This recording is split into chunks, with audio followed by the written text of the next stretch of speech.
Yes. Welcome to the Know, I'm Turney. I'm Ashley Jenkins. Daybreak Game Company has done just about the biggest backpedal of all time regarding its upcoming zombie survival MMO, H1Z1. The game, which was originally promised to be free to play once it got out of paid early access, yes, that's a very strange combination of words, is now going to be pay to play. And not only that, but its two core components, survival mode and battle royale, now being split into two completely different games. Yeah, so hold on a second here. A game company went back on their word? Shocking. What? Never happened. Nothing in this world is sacred. You had to learn the truth sooner or later. There's also no prize for winning the console wars, by the way. According to Daybreak, the shift from free-to-play to fistfuls of dollars is coming so they can better deliver for their community and focus development to create two robust experiences. The two respective games will be H1Z1 Just Survive, the online survival mode that totally wasn't a DayZ clone in the first place, and H1Z1 King of the Hill, a fully built-out version of PlayerUnknown's extremely popular Battle Royale multiplayer mode. Each one will cost you $19.99. But don't worry, order by February 17th and you'll get both for the price of one. That's way better than both for the price of free, right? Awful. As for the game's contentious microtransactions, which were justified as part of the free-to-play model, well, those aren't going anywhere either. We love money! Yay! Apparently killing off ways to make money is even harder than it is to kill the game's zombies. Oh, snap. In typical H1Z1 fashion, things are hitting DEFCON hot mess yet again.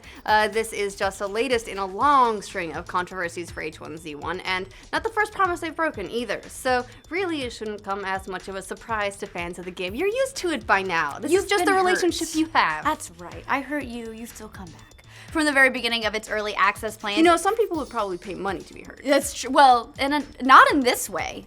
Although these people are paying money to be hurt. So they are those people. You wanted it all along. I'd like to recommend a dungeon. From the very beginning of its early access plans, H1Z1's model has been under intense scrutiny, with many calling it an outright scam. Asking players to pay for early access to a game that eventually would be free was borderline criminal in the eyes of some, considering that most of the time game devs are paying you to playtest their unfinished, barely working games. Not anymore. That's what early access is all about.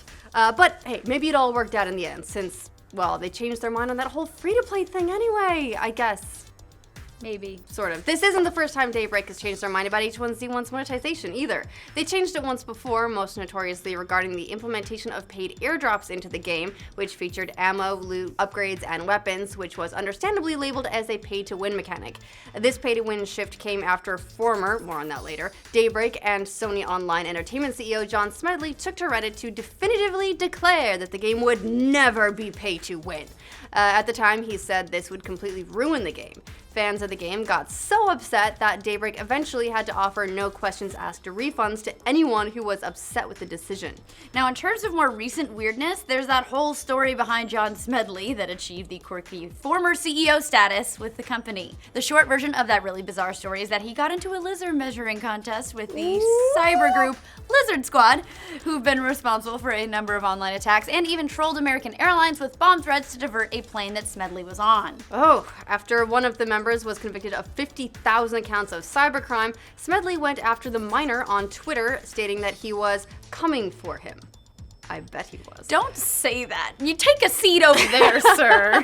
This didn't sit too well with Lizard Squad, who then launched a DDoS that took down the H1Z1 servers for several days. Smedley stepped down soon after that. So yeah, it is safe to say that things have never been not insane for H1Z1. This is really just par for the course. Yes. So back to the matter at hand. What's with the decision to split into two separate games? Is this just a shameless money grab by Daybreak? We're probably long past the whole money grabbing phase with these guys and have graduated to the money tube game, where you snatch as many dollars out of the air as possible. Oh, this is so fun. It's a series of tubes. Yes, but reading between the lines, it seems like there's a little more going on here. What's more likely than them being greedy liars is that they probably have data showing that the Battle Royale component of H1Z1 is far more popular than they ever imagined, if not more popular than the core game.